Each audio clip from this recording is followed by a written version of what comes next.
We're going to bring up Joe Hanvey as our first speaker here. Joe came all the way from Clearwater, St. Pete. Are you on? Can you guys hear him? From Greenville, South Carolina is my hometown. Well, but you live in Florida now? No, I live in Greenville. I'm on vacation. I just made a vacation out of it. All right, we're all learning something today. How about that? Very cool. Well, Joe, what are you going to speak on today? A physical model. Okay. Joe, if you guys don't know, Joe has spent a lot of time building a model of flat Earth and the enclosed Earth system. So I thought it'd be good to start with him, get a baseline for what we believe that the Earth system looks like. Joe, how long have you been a flat earther? About 13 years. 13 years. So like that. Joe's like an OG. I was surprised when I heard actually how long it had been since he had discovered this. And I thought I was one of the old guys, but apparently not. So, ladies and gentlemen, Joe Hanvey, I'll let you take it away. So this is not really, thank you. Speaking's not really my thing. Science has always been my thing. And I kind of like what he said. You know, science has been redefined. And nowadays, science is God. I mean, you hear, how many times have you heard, trust the science? Well, the scriptures say, trust the Lord. And so really, wisdom and knowledge was always what science was. And we obtain that by not only studying the creation, but gaining intimacy with the Creator through His creation. And I think the scriptures are so adamant about the creation simply for the fact that we can know our Creator just through the creation itself. So I'll start out with what got me into this was probably, 2008, 2009. I was teaching a class in church about prophecy and apologetics for the scriptures. And I had a lot of teaching and prophecy about astronomy and what was going on in the heavens, but I was teaching it from a heliocentric point of view. And I started noticing things that didn't jive with the scriptures, and it just led me down this path to, okay, what is the earth? What does it look like? How does it function? What's the sun? What's the moon? How do eclipses happen? Can we figure out what meteor showers are? What's redshift? What's blue shift? What's the precession of the equinoxes? Like, how does all of this stuff work in a completely different model and a completely different system? And there's not been a lot of good answers for that. So what I set out to do was try to create. Now, I want to kind of preface this with, this model it's not even showing up. I thought it was showing up. That didn't work. Anyway, the model is not, it's a conceptual model. So I can demonstrate, and I'm not anywhere finished with it, but now I can demonstrate all of these individual phenomena one at a time if I set it up and take the time to do each one, like lunar eclipses, solar eclipses. I can show what redshift and blue shift are in the model that we claim basically as, because it is an assumptive model. So like, I have to make a lot of assumptions. It's my theories on how this is all working. So I'm not by any means saying, hey, this is factual, like NASA says the spinning water pair is factual. I'm not saying that. It's a conceptualized model to show that this stuff can work within.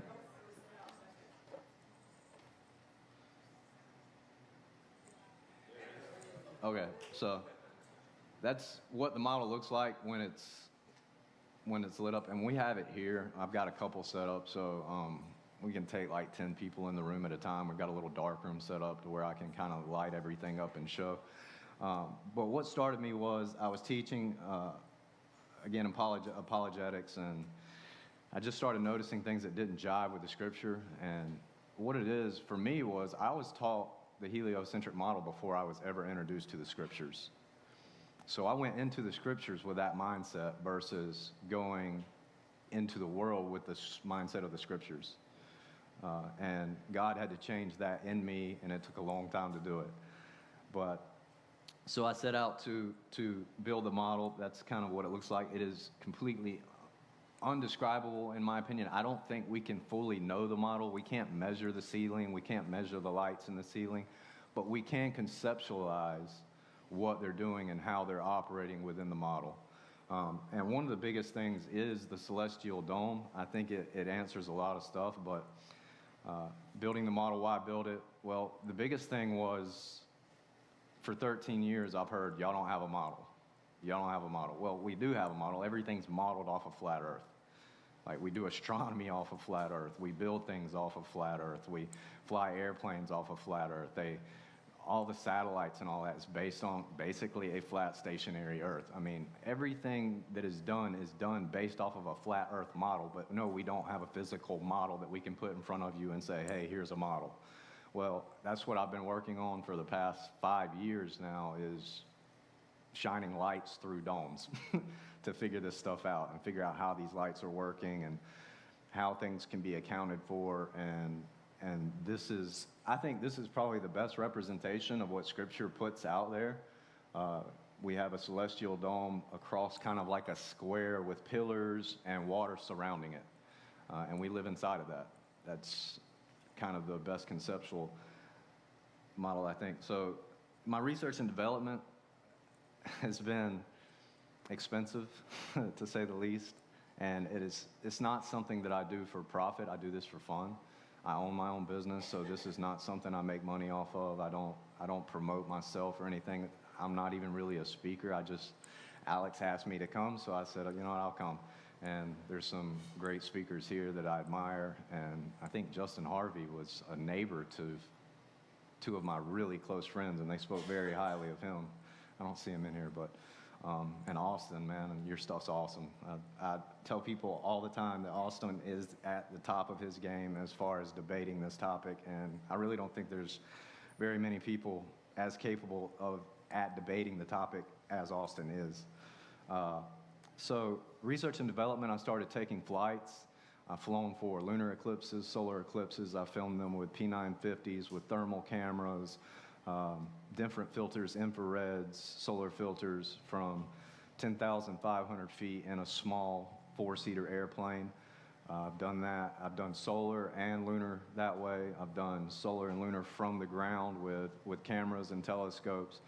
But some of the biggest things to the research and development have been looking at all of these different things from different positions, from the ground, from the sky, from mountains, from the oceans, and then taking and collecting all that data and then pouring back through that data to try to understand what's happening. And it all kind of relates into optics. And when I say shining lights through domes, well, that's kind of what Isaac Newton was doing when he discovered the different spectrums of light. He was just playing with prisms, and supposedly, the story is anyway, I don't even really know if the guys existed. There's no way to know that for sure. But he was playing with prisms by letting light pass through a prism through cracks or creaks in his office or house or laboratory, wherever he was, and seeing the different color spectrums come out. And then he discovered the infrared and the ultraviolet and things like that. So he was just playing with light. That's it. That's all optics is you play with light to figure out how it works. And then you go out and you observe what the lights in the ceiling are doing, and you try to mimic that and figure out how you can model it and demonstrate it for others so that it makes sense. So the past 5 years, I've spent a lot of time. One of the challenges that I always heard was, just go get a telescope. Just go buy a telescope. Everything's a sphere. Everything's round. Well, I went and bought 3 telescopes. Several different astronomy cameras, and taught myself how to do it. And they absolutely prove that we live on a flat Earth. Equatorial mounts, you'll hear people argue that all the time. They absolutely prove, and they prove that these things that, as flat earthers, we've got to stop calling them fake too, because they're not. fake. The celestial bodies are there. They are there. They are real. We can capture them. Telescopes are not preloaded with preloaded images. That's not how they work. They're tubes with glass or tubes with mirrors and glass, and they just see what's there. Psalm 19:1 through 4 says that not only are they there and they're declaring his handiwork, that they're pouring forth speech night after night. And I believe that 100% because I've sat out night after night in some really cold weather and some really hot weather, just studying these things, photographing them, filming them, and it's amazing to see what our Creator has put in the heavens above us. It's beyond beautiful, it's indescribable, and it's way better than TV. You know, TV's casting spells, whereas when you're out looking at his handiwork, you're getting closer and more intimate with him, in my opinion. So, really, the biggest thing I want to talk about is how to set up tests, how to educate yourself. You can do simple things like, just on the table out there, they have a little magnifier with a little sun where you can slide it back and forth, and you can see how a sun disappears from the bottom up over a flat surface. Well, I've done that as well, but I've done it in demonstrations, larger demonstrations to kind of show. But let's get through these real quick. Setting up the test is something I'm going to go through. I fail often. Just recently, I let myself get drawn into a specific topic that I don't normally do, and I put a bunch of posts up that were bad explanations on a topic. I deleted all the posts. I should have never got involved in that. That's just not my style. I'm not one to debate. I'm just one to figure it out, and then once I get it figured out, then I'll put it out there and let people see it. But that topic just happened to be the 24-hour Antarctic sun, and I did figure it out, but it's not something you can explain through a video. You have to show it live and in person because there's a lot going on. And that's if it happens. I'm just saying it is possible for a counterclockwise 24-hour sun in Antarctica at all times for anybody in Antarctica during the summer solstice for the southern part of the realm. Troubleshooting. Once you fail, you figure out, okay, like the first time I ever set up a sunset experiment, I failed. It was horribly bad. And I was like, well, what went wrong? And I kind of poured over it, and then I did it again and got a little better, and did it again, got a little better, until I did it one time, and it was really, really good and worked really well, which you should see here in a minute. And then, you know, after you correct those mistakes, you get it right, and then you can demonstrate it in a way that makes sense to people. And I like to be able to explain things very simply without using really big words or a lot of math or anything like that, just because if I can't explain it to a child, then do I really understand it myself? So if I got to use, you know, words over 5 syllables, then do I really understand it? I try to keep them under 4. Correcting mistakes, getting it right, demonstrating the model, moving to... So after we do all that, I just move from claim to claim to claim. And what I'm going to start with is the sun and moon. The sun and moon in the flat earth model is really crucial to understand what they are and how they operate. Again, these are my theories. There's other people with other theories, but these are my theories on what they are. So we're going to go through that, what the sun and moon are, and you can just see the different topics there.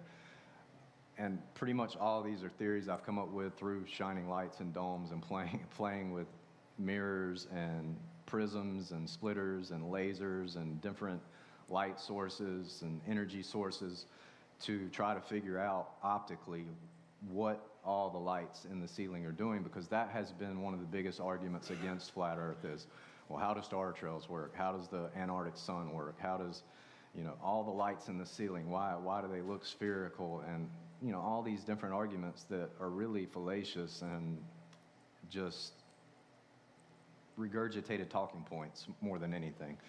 But I do believe that the rakia, which is what Scripture calls the dome itself, is the rakia, the celestial dome.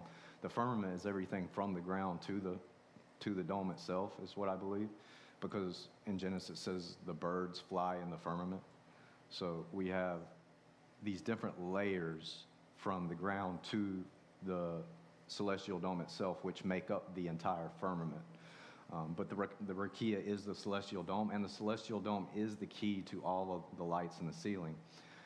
That picture right there, you've probably seen it. That's my picture. That was the morning of the blood moon eclipse of 11/8/22. We had been flying since 4 o'clock in the morning. We filmed and photographed the entire blood moon eclipse. We caught the blood moon eclipse in the morning sky. I did not add that video to this. I have pictures. This is a picture I see all the time, and flat earthers claim this a lot, that the sun is in the clouds. The sun is never in the clouds. It can't be in the clouds. Yes, it appears to be in the clouds, but it cannot be. You got to think about it this way. If I'm looking at a sunrise, somebody else is looking at a sunset, and then somebody else is looking at the sun directly above them at apex, and we know that at apex it is way above the clouds. So the sun has an apparent position at all times. It never has a physical position.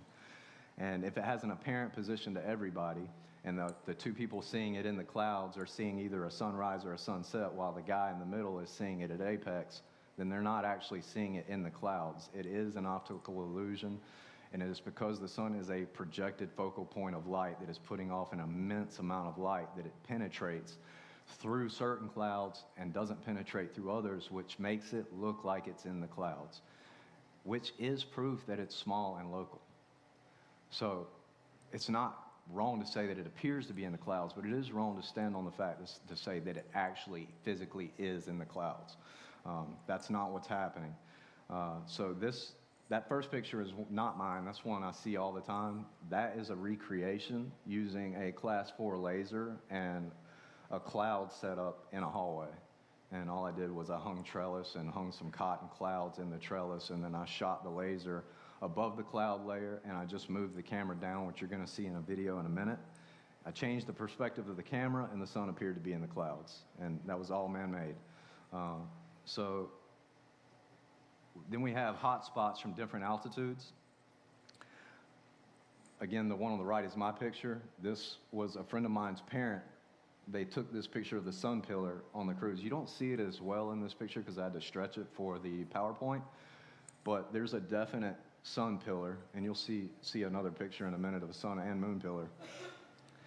But what you're seeing here is a hot spot from different perspectives. You're seeing one from basically 30 feet off the ocean on a cruise liner, and then you're seeing it from 10,500 feet. And this next picture is going to show you the difference. So I took and I put those into a negative filter, and I drew the red lines, and you can see, because of the perspective change in altitude, that hot spot is not a perfect circle beneath the sun. It's actually a projection outwards and away from the sun, which also reaffirms or confirms that the sun is acting like a projected focal point of light, that is not a spherical light source floating around in the sky above us. There's other things that prove that it's evidence that it's not a sphere. I don't like to say prove because you can't really prove anything to anybody. It's up to the individual when they accept the evidence as proof. So this just shows what a hot spot from that altitude and that altitude actually represents, and how the sun is projecting that forward. It's not a circular pool of light directly below the sun. As a matter of fact, that hot spot's nowhere near the sun. It's quite a ways away from it. So these are the sun and moon pillars, and these are also evidence of a projected focal point of light. A spherical light source is not going to create these specific phenomena. It would be casting light in all directions. You wouldn't get that pillar-like effect, and you see it here from a different altitude. So you get sun pillars from the ground, sun pillars and moon pillars, and you get them from the air as well. You just see them from a different perspective.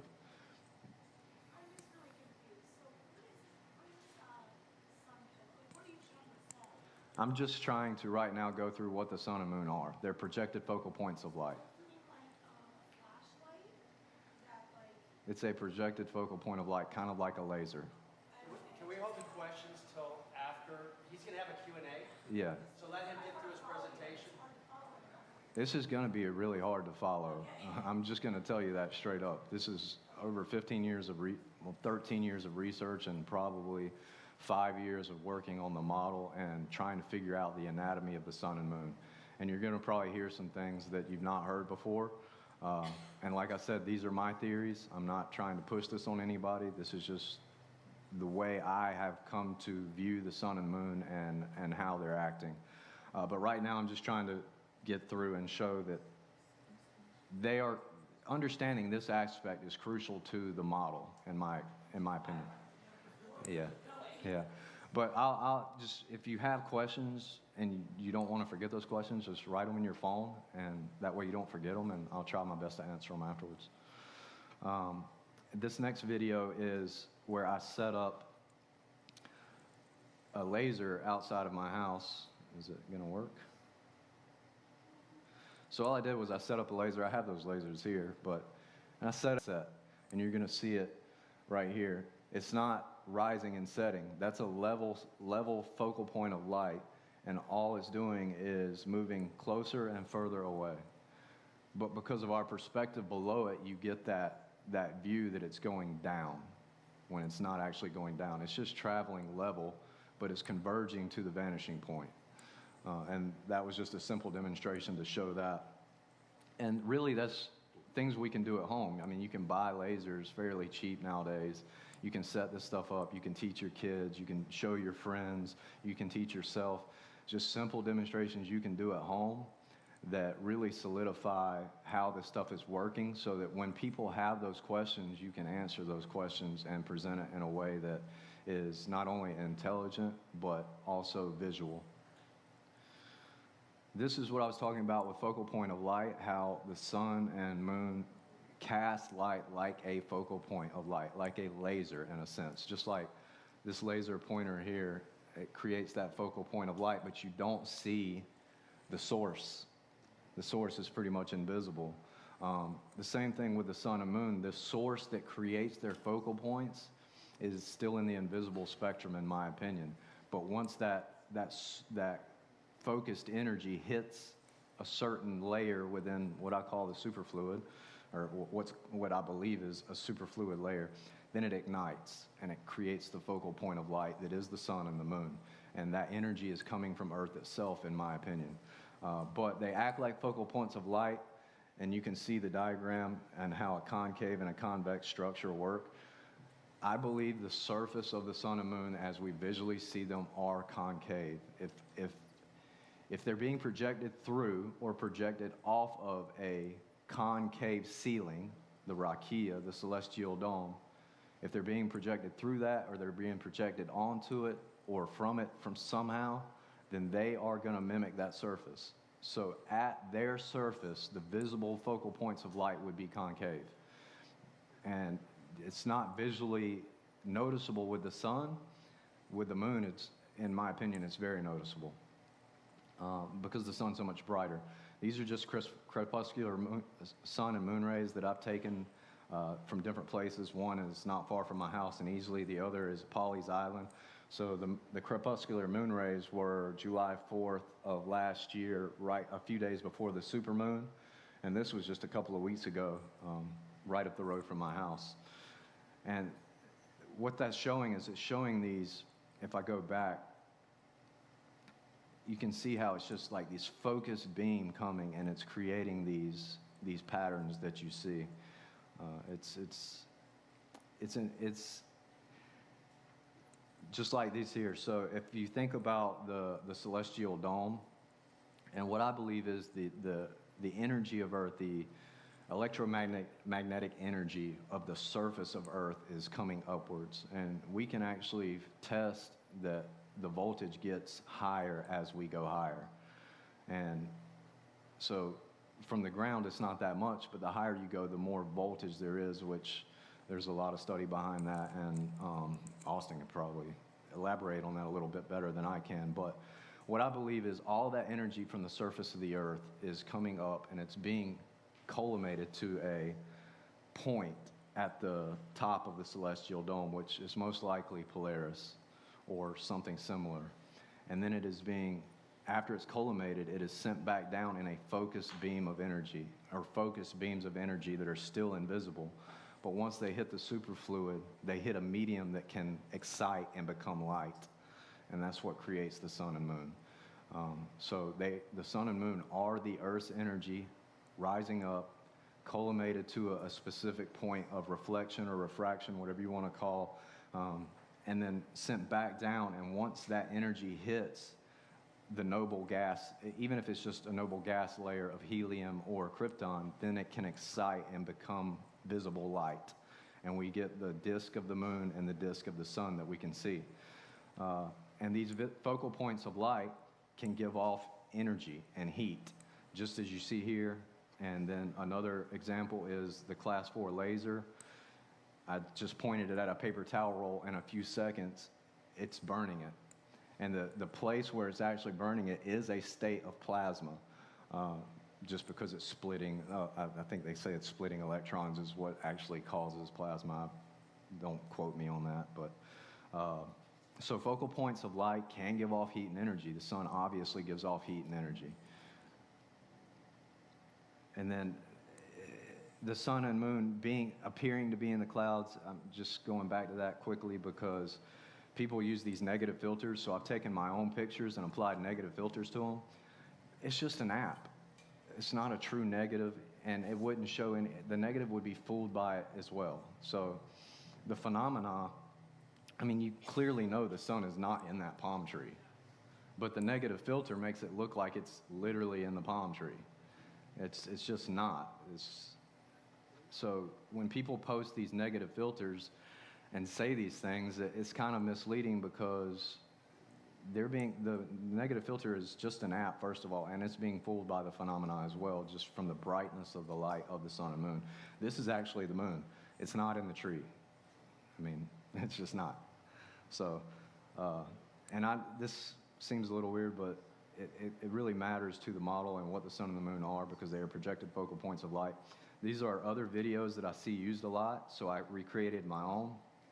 This one is the one I see all the time. This one is my creation. It's another filter that's being fooled. The sun is not actually in the clouds. It's just, and a matter of fact, to get these types of videos, the start, when you first apply the filter, it's all black. You don't see anything. You have to then go in and do a lot of adjustment to get these colors to come out and to get this to show up like this. So when you see these things online and you see people posting it, you got to take a lot of the flat earth community stuff that you see online with a grain of salt and realize that we're all trying to figure out hidden knowledge that's been hidden from us for hundreds of years.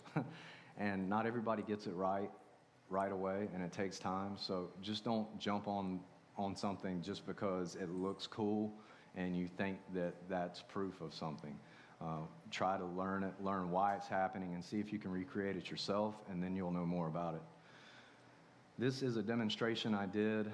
This is where I was doing the sunset and moonset that also explains the Mount Rainier shadow. So what I did here is in my yard, I set up these trellis nets, and I leveled them off the ground to the same level, and I had the top trellis net representing the cloud layer. The bottom trellis net actually represents the ground, and then I put the P950 focused on the vanishing point. The wall that the focal point of the laser is on is going to move backwards. And when it moves backwards, you will see, even though the laser's level, and people will argue, well, if the laser's off just a little bit, okay. Well, this is a very small demonstration. It's not off by that far. I actually leveled it as perfectly as I could. But you can see that almost immediately the sun begins to just drop just because it's moving further away. So the imitation sun is just moving further away, and it's dropping below what should be the ground horizon. The interesting thing is, though, this shows more than just how a sunset works, and I didn't intend this. It just gave me extra knowledge after doing it. If you look now, that laser looks like it's in the trellis net. That bottom, it looks like it's in front of that trellis net. It's over 100 feet away. And that's more proof that the sun is a focal point of light, just like a class 4 laser in a sense, because it's giving us the same visual phenomena that we see in the real world. And then I'm going to come back, and you're going to watch it come back up and go above the clouds. Now, if I had atmosphere, if I could add like, which I may try to do later on, if I could add some sort of atmosphere to magnify, you would probably even see it as it goes back and hits that layer of moisture or atmosphere that if I can find a way to create it, see it magnify a little bit like we do in real life when it sets over the ocean at certain points and there's a lot of atmos, then you get kind of a magnification. It'll shrink for a while, and then right as it gets close to the vanishing point, it just kind of expands and magnifies a little bit, and that's just due to the atmos. But then this kind of breaks it down, just showing the red arrow in the back corner. That's the fence by my pool, which is like 100 feet away. And the wall where the yellow arrow is where it started, and the red arrow is where it finished. So it traveled that far to get that little bit of a gap to set. So you can see that a sunset absolutely will work on a flat, level Earth. Just by a simple demonstration you can do at home. You can set this up in a hallway at your house with a trellis net and some 3M little sticky Velcro things to where, you know, when you pull them off, it doesn't pull your paint off your wall. And just put some cotton clouds in there and shoot a laser or a focus, just any light source above them, and then move your camera position up and down, and you can see how that works. Again, it's just explaining what happened. And like there, you can see how the sun looks like it's in front of that bottom trellis net. And it's over 100 feet away. It's probably 100, 110 feet away. So that shows you just how the apparent position of the sun is just that. It's an apparent position. It's not a physical position. And it is acting like a focal point of light, not like a spherical light source. This is two more. This is a hallway demonstration. The interesting thing about this one is it also taught me more than I was expecting. That trellis, it's actually above the trellis, but because of the camera position, it looks like it's not. And the trellis actually kind of mimics a haze layer that we have. So sometimes when you see two suns, it could just be that the haze layer is creating that second sun, that it's not an actual physical second sun. And if you use solar filters, thermal filters, whatever, you're going to see that when you have those two suns, that one of them is not the actual sun because it's not going to show you sunspots and the other one will. But it's a phenomena that can be caused by just the haze layer itself. And here you can see all I'm doing is changing the camera perspective. You're going to see the sun look like it's dropping, and the sun's not. It's above the cloud layer, level, across the hallway. And you're going to watch the sun actually wipe this little cloud out, just like you see in real life. And it just kind of disappears and dissipates. And you see the crepuscular rays coming down from the bottom. It's a perfect imitation of what we see. And the reason, again, I'm showing this is because it's crucial to understanding the model itself. And that's just kind of a breakdown of what was set up. And again, if you got questions about this, I can go through all that afterwards. And this is another hallway demonstration where I'm just showing how the sun appears to be in the clouds, and it's just a focal point of light. And like I said, you can set these up at your house. Here, I'm turning the camera up to see that there's a cloud layer above, and then every one of those cloud layers is level with each other. They're all 1 foot off the floor, but they look like they're dropping, and it looks like the sun is in them behind that layer when it's actually not. It's just perspective, and understanding perspective is going to help you understand the flat earth model in a way that will help you to explain it to others just more simply to where they can grasp it, in my opinion. So you can see the sun looks like it's in those clouds. It's not. It's doing exactly what we see in real life. It's lighting up the bottoms of the clouds, and it's actually above those cloud layers. It's just the camera position, the perspective makes it look like it's below them when it's actually well above them. I actually had another little spherical sun set up above there for another demonstration that I'm not including here. Not at the moment anyway.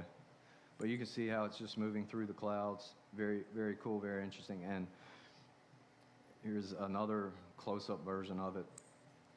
It just looks like it's moving through, and it's not. It's not even in the clouds at all. I don't believe the sun is a sphere. I do believe it's concave at its surface. It is a focal disk. Even NASA calls it the disk of the sun.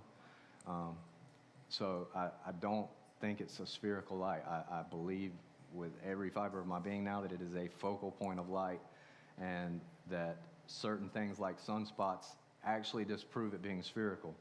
In this demonstration, I'm showing a spherical sun that I made with luminescent paint, and I put sunspots on it. And at this moment, I'm pretending that I'm at the Tropic of Cancer, and I go way down just because people are, oh, you're not viewing it from below. It doesn't matter. A spherical surface, when you view it, you're going to get distortion. And like you can even see it nowadays. She's got a concave TV over there, or monitor. And the concave screen gives you a better view from no matter where you view it in the room. You get less distortion. So that's another reason I believe the sun and moon are concave at their surface, because they never really get distorted. They give us a good view no matter where we're at in the room. And a spherical sun, when you move from the Tropic of Cancer, where I'm at right now, and you move around to the Tropic of Capricorn, you're going to see completely different sunspots. Well, that's not what we see. If we're at antipode positions in the daylight zone, we see sunspots, the same sunspots, they're just flipped. Just like the moon, like if you look at the moon from New Zealand right now versus right here in Florida, the moon looks like it's heading to its third quarter stage in New Zealand, but it's heading to its first quarter stage for us. It's just flipped because you're looking at it from different sides of the room. And you can see there, I've moved to the other side of the room, you see different sunspots. That's not what we see in real life. In real life, we see the same sunspots, we just see them flipped when we're on different sides of the room. So I believe sunspots disprove a spherical sun and actually are in favor of a sun disk with either a flat or a concave surface. This is what I believe the anatomy of the sun looks like. So everything is a toroidal field down to the smallest. From the micro to the macro, everything is sound. Toroidal fields, energy, frequency, vibration. And Genesis 1 supports this because it says God hovered over the face of the deep and he spoke everything into creation. He spoke it into existence. So the toroid field is, from the smallest level to the largest level, it is everything. So the anatomy of the sun is you got the invisible input. That's Earth's energy coming up, being collimated, then it's sent back down in an invisible form of energy. And when that invisible energy hits its respective superfluid or ionized gaseous layer in the atmos, then it ignites, just like neon lights. So if you have, I've got some here, we could probably set it up and show it. If you have neon tubes with helium in it and you take and you put it next to a Tesla coil, it excites and lights up because that energy input allows for the light to become visible. Prior to that, there's no visible light until you get that invisible energy input into the medium that creates a focal point of light. So that's what's happening. The Earth's energy is coming up, it's being collimated, sent back down, and once it hits either the ionized gaseous layer or the super ionized superfluid layer, it creates a focal point of light. So I believe that's what the anatomy of the sun is. This would be what we see, how we see it from underneath. The only visible part we would see would be the focal point, the sun disk. We would not see the rest. But you have your invisible input. You have at the block wall, you have what's called the sine wave, which is what's surrounding the sun right there, that wavy pattern. And that is created from the energy hitting either the ionized gas or the superfluid layer, creating that focal point of light. And then you get the visible output from beneath. So you can kind of see the anatomy of the sun in what I believe is our flat earth model. I believe the anatomy of the moon is similar, except the moon would be, it's not really positive or negative. It's charge, discharge, but I believe the moon is kind of a charge and discharge. It charges and then discharges. And I believe it's charging with the sun and discharging with the sun in relation to its movement across the tropics monthly. And the moon moves from the Tropic of Cancer to the Tropic of Capricorn monthly, not annually. So right now, the full moon is on the Tropic of Capricorn. And when the sun is on the Tropic of Capricorn, the full moon will be on the Tropic of Cancer. So they're kind of moving opposite. The moon is moving opposite to the sun, but it does so monthly instead of annually. And that's why you can get the analemma monthly with the moon, but only annually with the sun. But the moon is the same anatomy that you just saw with the sun, I believe, is the same, would apply the same with the moon, except it is the, for sake of conversation, the positive and negative. The sun be the positive, the moon would be the negative. And this is a ring of fire solar eclipse demonstration I did. Basically, I took a concave lens that represents the moon, a focal point of light that represents the sun, and I had them coming up from the bottom because that represents the energy coming up. And you can kind of see where it's coming up from the bottom, and then the focal point of the moon moves in front of the focal point of the sun and creates a lensing effect. And the interesting thing is the concave lens is luminescent. Like, I painted it with luminescent paint, so it's giving its own light, and it is somewhat translucent, but it's more opaque. But it completely shows you the ring of fire, and then, like, if you just move it slightly, you get the analemma, not the analemma, the annular solar eclipse. So you get either your ring of fire, and this is just a quick show. I can actually get the Bailey's beads to occur, which I don't know if y'all know what Bailey's beads are, but when you have a solar eclipse, there's a certain point when the eclipse is about to become full, and you get what look like beads across one edge. Or sometimes they call them the diamond ring effect, because sometimes it'll be one, sometimes it'll be multiple. But I can get that same effect in the model by making these assumptions of what the sun and moon are as focal points of light and concave focal points of light. Why we see the transit of these eclipses the way we do is just based off perspective. A lot of people are like, well, why does it go in that direction? Well, it's because it's converging in our vision like that. So you see it come in and then back out, if that makes sense. This next clip is just pictures I took, and these are actually lens flares that have eclipsed each other. So you can see how two non-physical light sources can create an eclipsing effect just by interacting with one another. And then this is a moon demonstration. Actually, hold on a second. The first picture is just a picture of the waxing crescent. The second is a demonstration I did of a waxing crescent with a concave moon that I painted with luminescent paint, so it's giving its own light. And then it's inside of a celestial dome with another light source moving back and forth across that dome, which causes the moon phase cycles. This next video is the moon phases themselves, both of those demonstrations. This first one was how I first started to figure out that the surface of the moon was concave. And it's because of how these shadows grew perfectly, just like we see growing with the moon during its phases from waxing crescent to no moon. I say no moon, not new moon. I believe new moon is the very first waxing crescent, whereas no moon is when it's not visible. And sometimes it can be non-visible for up to 48 hours, at least in my tracking anyway. The second one is me doing the demonstration with inside of a celestial dome with another light source and the luminescent moon, which, did that play? I guess it did. This is through my telescope, and this is when I basically discovered that craters are not craters. They're not impacts. They are bubbles, distortions, whatever you want to call them. I don't really know, but they are definitely not impacts. They're not indentions. They are distortions that are protruding out. And it's hard to see on this. The quality's not as good as it is on my screen.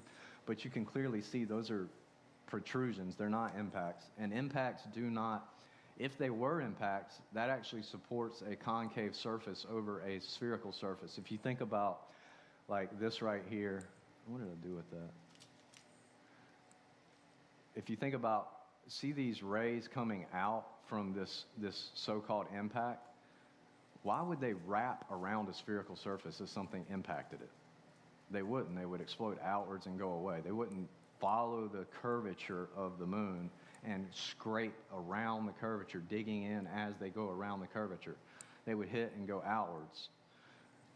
But if it were concave, and this is just speculation here, if it were concave, then it would make sense if it was an impact. Because if it's, these are both my pictures, by the way. This is the same data applied differently, different processing after the fact through my telescope. Now, so if it's a concave surface and an impact, then it would make sense that the extra pieces would roll up the sides or roll out away and up and create those scars like that. So just the fact that they say that that's from impact actually supports a concave surface more than it does a spherical surface. I'm not saying that that's proof of anything. Oh, time? Oh, my bad. Okay. Yeah, I got to get through this then. So that's enough on the concave moon. Also, the moon, I don't believe it's a sphere. Same thing here. If you move around the room and you've got a spherical light source, you're going to see different phases at different parts of the room. Whether you're a Tropic of Cancer, Tropic of Capricorn, or the equator, you would see different phases. Some people would see a no moon when other people are seeing a waxing crescent, and others would see like a waning gibbous, while others are seeing a no moon or a waxing crescent. So the moon, I do not believe is spherical. I do not believe the sun is spherical. Blood moon eclipses, I'm not going to go through that right quick because we can do that in the other room. I can explain that and kind of show it physically. But basically, a blood moon eclipse is when the moon moves into the coffee cup caustic zone that the sun creates occasionally. So the sun inside of our model creates a coffee cup caustic, and it doesn't do it all the time. It just depends on its position. So when it does create that coffee cup caustic, because of Rayleigh scattering and redshift and blue shift, the coffee cup caustic would be in the red spectrum. So when the moon moves into it, you get that blood moon eclipse. And Rayleigh scattering is from Lord Rayleigh. That's just the name they give it. He says it's the way the light's scattered in the atmosphere. I believe it's the answer to redshift and blue shift because of the superfluid ceiling that is above us. You can see where the light comes in, it's super blue, and then over here you get this red zone. So the further you're away from the light, you get more red shift. The closer you are to the light source, you get more blue shift. All of this stuff is explainable in the flat Earth model, and it's actually very simple. These are leaves in the bottom of my pool, and all I did, it's the same leaf, and all I did was walk from one side of the pool to the other, and the red shift and the blue shift changed. It switched sides just because I was closer to it on one side, and then I was further away on the other side. And in the next video, you kind of see, I wish I could fast forward this somehow. Yeah, I can. You can see where,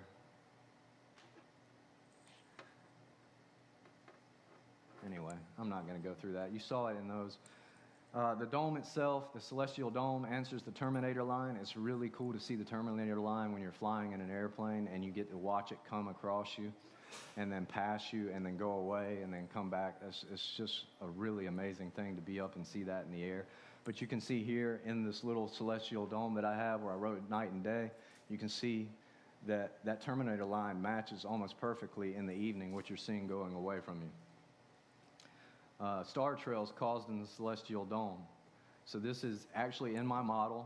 I project a star field going counterclockwise over the North Pole, and you get this rotating star field, and when I place my camera in certain positions, I can get what we see there. You can see the northern star trails counterclockwise from the top, and then you see the clockwise southern star trails when I focus on the southern part of the dome, and then you see the equatorial star trails running through the center of those two. This is all happening with one star trail being projected into a dome moving counterclockwise. People always say, show me star trails on a flat Earth. Well, there you go.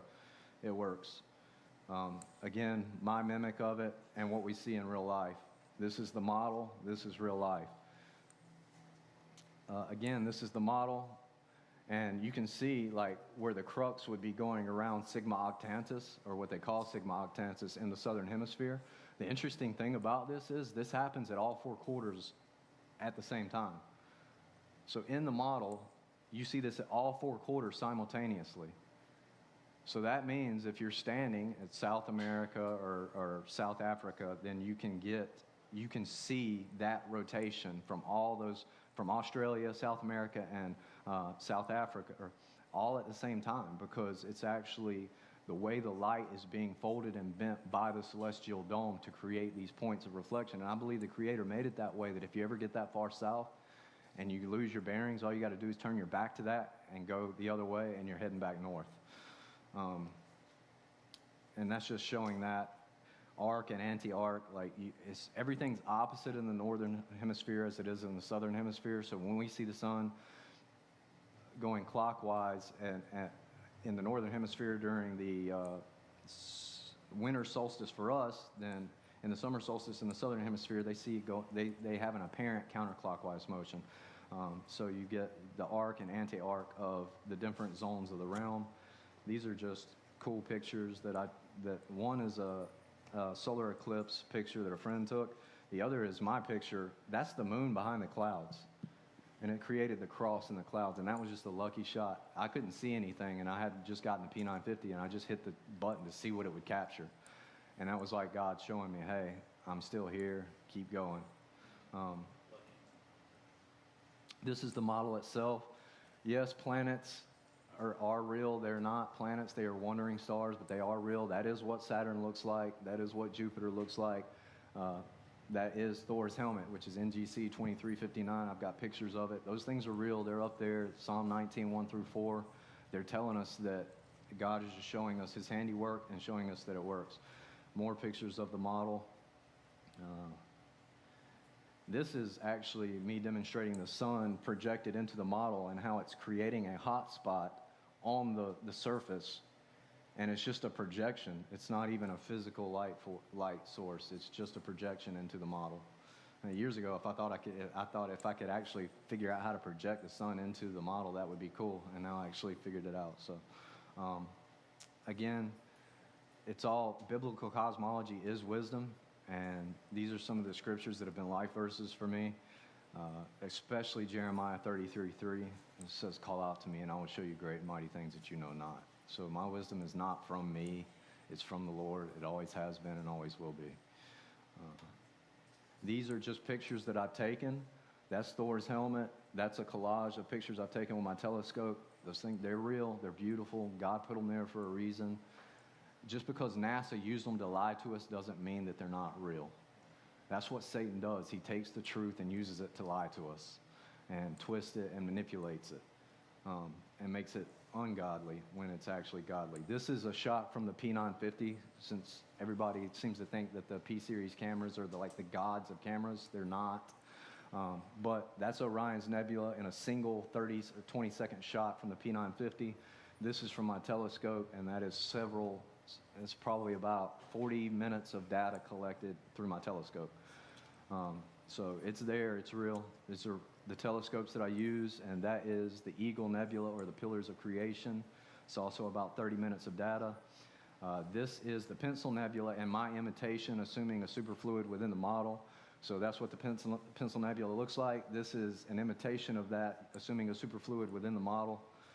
Same thing here. You've got the Ring Nebula, and then you've got an imitation of that, assuming a superfluid in the model. The Bubble Nebula, and an imitation of that, assuming a superfluid within the model. This is the Eastern Veil Nebula, and an imitation of it, assuming a superfluid within the model.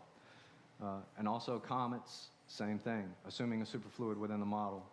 I'm going to go through this real quick. These are Northern Lights, assuming a superfluid within the model. More Northern Lights, assuming the superfluid within the model. And then this is just a rainbow that I did using the assumption of a superfluid and a celestial dome. And then you have the physical properties of what solid oxygen is. I believe solid oxygen is forming at the superfluid ceiling. Chunks of it fall off on occasion and cause what we see as meteors. And then you would have cyclical cycles where the sun heats up the superfluid ceiling and more chunks fall off at specific times through the cycle, so you get meteor showers. And sometimes it's not just oxygen, it has other super cooled, super ionized noble gases, which would give you different colors, which is what we seem to witness and observe in real life. And that's just the model itself in my swimming pool. I thought it looked pretty cool, and it kind of represents, that's the end of it. So I do have the model here. It's not complete and fully set up the way I'd like it, but it's set up good enough to where I can kind of show you guys some things and hopefully answer some questions. But that's all for the presentation. I probably went a little long. Ladies and gentlemen, Joe Hanvey. So what are you trying to say, Joe? That we have a model. Yeah, so pretty amazing. Hey, stay up here, Joe, because we're going to ask some questions. It reminds me of Proverbs 25:2, where it says it's the glory of God to conceal something, but the glory of kings to search it out. And Joe certainly, man, has put in the time and effort. And one of the things that Randy said at dinner last night was that we all have different roles in the body, and we all have different roles with Flat Earth. I feel like God punched me in the chest the first time I saw a Flat Earth video, because I believe he gave me a Flat Earth ministry that eventually has been, leading to salvation and things like that. And God has definitely given Joe something else to do. And so if Flat Earth doesn't hit you, like one of us, it doesn't mean it's not true. It just means that maybe God's not calling you to be a Flat Earth evangelist, right? Like Joe and myself. So Joe's single, by the way. Yeah. Right? So, if you know any ladies. So we need to get Joe married. First question that I had, I've always wondered why God created plants before the sun. Is there something with plants putting out oxygen that would help with like that emanating energy that you were talking about, or the ionization? That's my theory. I believe the reason the sun and the moon were brought into existence on the fourth day is because the electromagnetic energy after he created each day got stronger and stronger and stronger, and by the fourth day it was strong enough to create the sun that rules the day and the moon that rules the night. Interesting. Almost like the sun and the moon were a resultant of the previous 3 days. Very cool. What questions do we have from the crowd for Joe? Do we need Joe to define any of the words that he used? Yes, ma'am. Oh, thank you. So I have about 5 questions. But We'll ask your first one, and then we'll keep going. If the sun is going in and out, or if it's a focal point of light, how does it appear to move or go back and forth? And also, you said like it's just going further away. So why would it look like it's going down or up if it's just going further away? Wouldn't it just keep going till it disappears, go straight? Well, okay, so what was the first part of the question again? That was a 2-part question. Yes. If it's a focal point of light, how does it Move, okay, yeah. How does it move? Yeah, So, back and forth. you can look up Faraday and his studies into electromagnetism and light and how it affects, but essentially once the light's created in the superfluid layers or in the atmos above us, however that's created, then the ether wind or the ether drift that is present would carry and move that light. So it actually gets moved by the ether itself in its circuit. And because of the toroidal field, that would carry it from Cancer to Capricorn and back throughout its annual cycle, at least in my theory. And Joe's going to have a room. Joe does have a room in the back where he's got the model set up. So if you have more questions because we're low on time, Joe's going to be back there between every presentation. So feel free to ask him some more if you don't get in here. Thank you. I learned a lot of things I didn't know. So you talked about the focus beam of light, and my question on that is, okay, so I'm standing here and I see the focus beam of light, but if I walk down the beach a half a mile, I still see the focus beam of light pointing at me. Yeah. So It's an apparent position. Apparent position, Yeah. okay. The same thing I said earlier, like if I'm looking at a sunrise and somebody else is looking at a sunset and then somebody else is in between and they see it at their zenith directly above them, all 3 people are looking at the same sun, but they're looking at apparent positions of that sun at the same time. So the sun has an apparent position, not a physical position. And because in my opinion, it's concave at its surface is why you always see it facing you. So yeah, the concave surface gives you less distortion. And now it's hard to tell that with the sun. It's a little easier to tell with the moon because of the way the craters are. And when you really zoom in with high-powered optics, telescopes and stuff, you can see it better. Are you currently watching the moon and the phases and the image that's on the moon? Because the moon phases that you showed don't look like what it's doing today. Like it seems like it's doing really weird things, like you'll see like a bottom sliver is lit up or like the top right corner is lit up. Like, are you paying attention that the present moon, when you go outside, it's like, it seems like different angles are lit up? And then if you'd be willing to answer too, if you think that that image that's on the moon is a map of all the continents. I do agree with the moon map theory overall. I think it is the most viable theory as far as the surface of the Earth. So I do believe, but I don't believe it's a reflection. I believe it's an imprint, and we'd have to get into that in the other room later. As far as the moon phases, the reason why you see it sometimes at the bottom, sometimes at the top, sometimes at the side, that's dependent on where the moon is in the sky. So when the moon's coming up right now in its waxing crescent, it's going to look like the top of the moon is lit. When it's above you, it's going to look like the side of the moon is lit. And when it's setting, it's going to look like the bottom of the moon is lit. That's just about the apparent position of the moon due to your perspective from the ground. It changes throughout the time the moon is in the sky. So that's why you're seeing that change of light across, where it looks like the light's changing, but it's not. It's just the way the moon's coming up and down across, the way it appears to come up and then down across your sky is what changes and gives that wagon wheel effect of the lit portion of the moon as it travels across your sky. Hopefully that answers your question. I don't know if that kind of goes with that, but if it's a focal point of light, how can the moon be like not lit at some points or like appear dark? That has to do with it's because the sun and the moon are in a dance, and the moon, in my belief, the moon is charging from waxing crescent to full moon. It's using the sun's energy to charge, just like a glow-in-the-dark sticker. But because it's concave at its surface, you only see a certain lit portion. And then as it turns and it charges, then it's facing directly opposite the sun. You see the whole thing lit up, and then that concave surface moves away. And even the ancients thought of it as like a bowl or a concave surface if you do some studies into what the ancients thought about the moon itself. But it's several factors. It's the relation of the dance of the sun and moon and the concave surface of the moon and the moon giving its own light that cause those phases. I haven't heard the term superfluid very much. Can you tell me what that is? Superfluid. So a superfluid is not a gas and it's not a solid. It's kind of a state in between. And the interesting thing about superfluids is they're made up of super-cooled ionized gases like helium or argon, but we know of helium-4. And an interesting thing about superfluids is they actually rise to fill the tops of their containers. So they will suspend themselves in the tops of their containers. And in my opinion, this gives the answer to equipotential lines of voltage, horizontal equipotential lines of voltage, because that superfluid sealing gives us our second level Gaussian surface. We've got the Gaussian surface at our feet. The superfluid sealing would give us our second level Gaussian surface, which accounts for horizontal lines of equipotential voltage. But superfluids are just that. They're supercooled ionized gases that have formed into a superfluid state.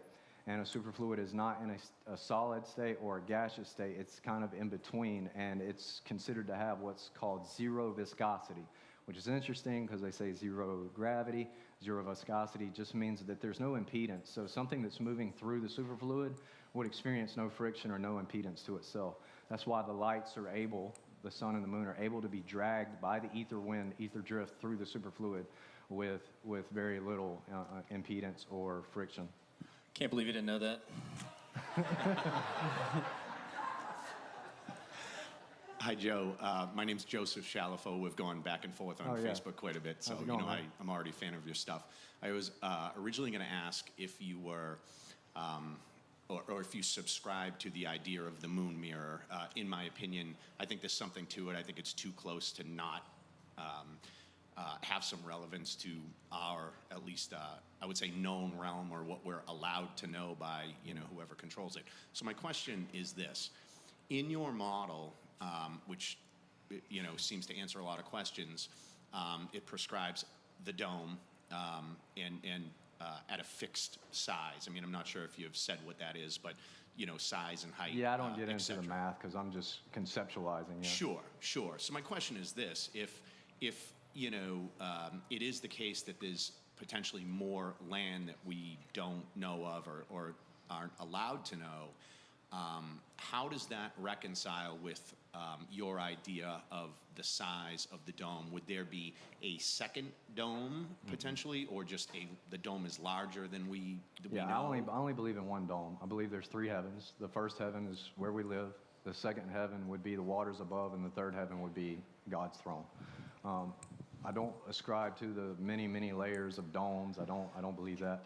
But what I believe is, in the days of Peleg, God separated the lands. I think from the time of Noah's flood until the days of Peleg was how long it took for the ice to encroach to the area that it is now.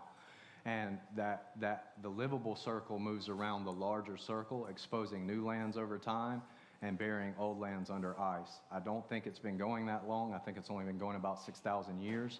But I believe that's kind of my theory, is that the separation of the lands in the days of Peleg was when the ice encroached to the point to where it is now, and we have the Antarctic ice wall, and we have the livable circle that moves around the larger circle every 26,000 years, which is a great year, and that also explains the precession of the equinoxes, and it also explains Polaris' slight movement around the center.